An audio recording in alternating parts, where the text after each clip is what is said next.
Hello guys, welcome. Hope you're all okay. I have bought a new watch. The hunt lasted a week. I couldn't last any longer, and I've bought my very first Christopher Ward. Let's start the show.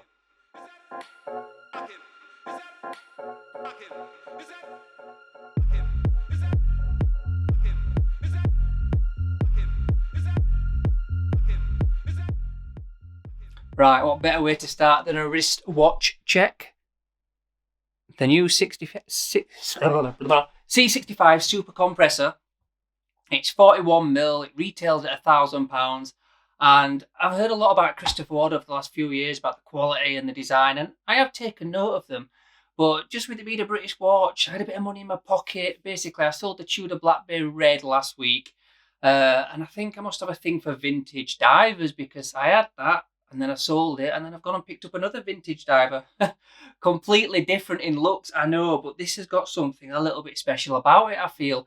After doing a little bit of research and looking online endlessly at photos, I went for this. Basically, the money that I got on my Tudor Blackberry Red, I wanted to try and make it go as far as possible. So I've bought this, and I'm thinking of buying a Grand Seiko as well. So hopefully I'll be getting two watches for the sale of my Tudor Blackberry Red for around about the same money. Fingers crossed it works out. Might have to save a bit before Christmas. So yeah, it's 22 mil lug width. It's about 13 mil thick, and it's actually I bought it. It got delivered yesterday about 4 o'clock, and it's Sunday at nearly 3 o'clock now. So I've had it just about 24 hours, and I've worn it all last night and all today. Super comfy, super nice, and actually there's a lot of traits similar to my Rolex Datejust and my Speedmaster. So it's got a very similar three-link bracelet but brushed. So I think that's why it reminds me of the Datejust a little bit. But the actual design, as you look at the side profile, it's very similar to the Speedmaster. Hopefully I've put some close-ups or a video overlay so you can see what I'm talking about. And actually, well, the Speedmaster were invented way back in the 50s, 60s. And this is a 60s inspired vintage diver. So yeah, they have got a very similar feel to them. And for my first Christopher Ward, I can't believe the quality of it. The clasp is really high quality. It's got a ratchet micro adjustment thing so you can get the perfect fit. And it's got easily, the lugs have got the little pins at the back where you can just peel it off yourself. You don't need a tool. The loom, it's good loom. There's not enough of it. But I would rather have small bits of loom that are really bright than you spread it out and you have lots of areas of loom that are not very good. So it's decent. But I suppose on that thing, a vintage diver probably wouldn't have had a lot of loom, would it? So it's probably keeping true to its design. And it's an internal bezel again. I've never had one of them, but I am really, really enjoying it. Obviously, when you buy a new watch, you enjoy it anyway. There's a couple of flaws. I'll say them at the end as well. Are they flaws? No, the things that I would like to see different. But anyway, enough of me blabbing on. Let's have a closer look at this and see what we make of it. There it is. I wouldn't have said I've ever gone for something like this a few months ago, but I'm really, really enjoying it. So it is a 41 mil across there, and it is a true 41 mil as well. It's got 22 mil lugs, which is fine, and it is 47 lug to lug, but in reality, like the Speedmaster, the bracelet protrudes out ever so slightly, and that makes it about a 51 mil lug to lug. But they do drop straight down, so comfort is paramount, and it's really, really good on this watch. There is no denying that. And a good thing as well is, I said previously that I do like a taper, so it's 20 mil down to 18, just under about 17 and a half, I think it is. Then it comes back up to 19 and a half for the clasp. So really good sizings there. Again, as you can see, it has got a look of the Speedmaster side on. Hopefully I can overlay some images again just so you can see it does have a look of the Speedmaster from that angle. And it's 13 mil, so again, it's not very thick, very wearable. And I speak in my videos all the time about it being well balanced. I need it to be well balanced for me to have a comfortable watch. And this has got that in abundance. It's well balanced. And I was a bit nervous about the clasp, it being a micro adjustment, because it's longer than a normal clasp, but actually the comfort is there as well. So they're the sizes. It weighs 166 grams on the bracelet by all accounts, and for a dive watch, it's 150 meter water resistant, and it's a super compressor because it's got a ring. You won't be able to see it on here. Inside that red bit there, it's a few thick. It's a bit thicker than a human hair by all accounts. And basically, the deeper the watch goes, the tighter that compression is, and it actually makes for more water resistance there. So, yeah, I suppose it's a dive watch anyway. I don't care how it keeps the water out, but I suppose it's a nice hark back to a vintage inspired watch with a vintage technology that's updated, obviously. So 150 meter water resistance there is more than enough. My Oyster Perpetuals had 100 meter water resistance the other day. Just people, you can swim the channel 22 miles in a day just, and I'm never going deeper than a bath. So 150 meters is more than enough for me. The bezel itself is it's a sapphire crystal, and there's not much polish on it, so it's got a tool-tastic thing. But yeah, it has got a nice polished bezel, which I think is a really, really nice thing. It's got the orange minute hand, which is obviously signifying a very dive-like watch, and it's a vintage-inspired thing. Now, the internal bezel, it doesn't really matter about movement or not, because it's never going to get moved, and I don't know if it's a nice click action. It does seem like a nice click action, but I've never had an internal bezel to judge on. So something different, and I quite like the balance of having the two buttons here, because when it sits against your wrist, it's actually a lot comfier because it doesn't just dig in one place. So I quite like that. The Speedmaster again is really comfy to wear because of that. The case back is open case. It's a Solita movement, an SW200-1. 38 hours power reserve, and I've got a thing for a case back. It don't matter if it's a Solita or an in-house. I do like a case back, and it's got a Christopher Ward signed rotor there as well. So really good quality. The comfort, I've got to say, guys, it is genuinely really, really comfy. So this could be what I try and do for an entire week. Now, I don't know if I'll be able to do this through camera, but it's got these things here where you just pop it off, and that's how easy it is to take it off. Now, the trick is to do it on camera again. Oh my, the pressure, I can't go up. Oh, what have I done? Oh no, car crash TV. I can't do it. I'm going to have to pause. Come on, Andrew, come on! That was an ordeal. It is actually dead easy to do when you're not looking through a camera. So that clasp is a thing of beauty. It's really, really, it just feels a really good closure, a nice movement.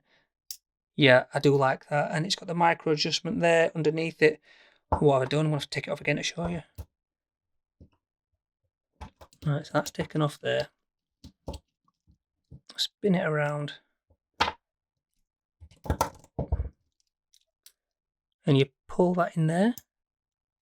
Dig your finger in, and it pulls out. And the good thing is, if you're pulling it all out and actually you need to put it in a bit, you can just, even when you're wearing the watch, just push it back in. So good, really good. Love a good bit of micro adjustment. Oh, I'm getting carried away. I'm forgetting I'm talking on camera. Right, guys, let's go back. Right, guys, I would love to know what you think of this watch. The design, the looks, Christopher Ward themselves, what do you think of them? What do you make of them? I'd actually like to know, so leave me a comment, please. Anyway, so you might notice there's a bit of a difference. I've had a bit of a spruce up here in chronometer corner. What an horrendous name. Don't worry, I'm not sticking to that. So if you can think of a name for the corner here, chrono corner. No, I can't think about better. Sorry. So yeah, try to spruce it up a bit, look a bit more professional. And what I haven't mentioned, I know in previous videos I have said, don't judge a watch by its box because they just get thrown away and they're not very good. And when I saw this online for the first time, I was like, I'm not sure if I like that. But actually, it is solid. It's really well made. And this, super smooth, really nice feel to it. And I think it's genuine leather because it's got that it's got a lovely smell to it. So I actually stopped for a moment and just admired the box when I first opened it. So that was really impressive. And then what you get inside is, again, it's quite impressive. It's a nice touch. So you get 3 things, and obviously the watch comes in that, so it's a little bit different. But that, oh mummy, it's so nice. These are interesting. So you get a guarantee card, and it's actually printed off. Ripped it. So it's actually printed off and it's got the date on and everything. So I've done that properly there. I've wrecked that already. And this bit here, I'll cover my name, Andrew something, obviously, but old Francie, Mike France, has actually signed it. So, you know, the CEO and co-founder of Christopher Ward Watches, he obviously hasn't write my name on it, but the fact that he's gone to the trouble of signing a load of these to then send it out with his watches, I think that's a really nice touch. You get the regular bun for how to do the watch as well, but then you get this. A polishing cloth. So it's super smooth as well. It'd be really good for knocking one out with. You know, if you get a mark on your watch and you need to knock it out by rubbing it really hard, I think it'd be a really good cloth, that. So yeah, again, just nice little touches, aren't there? So this is the first box that I might even keep out on presentation in Chronometer Corner. Right, what am I going on about? Too good, too bad about this watch. So the too good, the overall build quality, I was really, really pleasantly surprised by it. I'd heard for years that Christopher Ward are really well built watches for really good money, but you've got to experience it for yourself to be able to have that kind of judgment. So yeah, I was really pleasantly surprised by the build quality and the clasp. I heard it had a micro adjustment, which I was looking forward to. Really good movement and way to use it, but the closing of it, it's really, really nice. So yeah, the overall build quality and the clasp are really too good, too good. They're my too good. My too bad are. It's a weird one, but I'll try and explain it for you. So here, where it tapers in, I think it should have tapered in to 20 mil. Not a big deal, I know, but I just think these corners here, it feels like there's a bit more metal there than needs to be. And I think if they'd have just tapered in, a bit like the Speedmaster does, to a 20, I think possibly that could have given it a more classic design, because I know it's vintage inspired, but I doubt there's any 22mm dive watches in the 1960s, are there? So it's not really that big a deal, is it? And what was my last one? Yeah, the 38 Power Reserve. Now, that's a good and a bad, because actually they're open about the Solita movement in it, which is really cool that they do that. But I'm finding that Solita movements are not in-house. They're a thinner profile that way, which makes for it being super comfortable. So I'm going to... Now, we're all about 70-hour power reserves, but it's not the end of the world. It's not in-house, and then it's only 38. Not ideal, but actually, I would take that over an in-house chunky monkey like the Tudor Black Bay. So, yeah, too good, too bad. I'd like to know what you think, because I like Christopher Ward because they're British, and that was what drew me in. And then finding some of their watches, I really like this. Some of them, they could be classed as homages, and we're treading on whether I should get something like that. But this stands alone, unique design, amazing. I'm really chuffed with it, actually. Right, guys, thanks for watching. Over and out. I'll see you in the next one.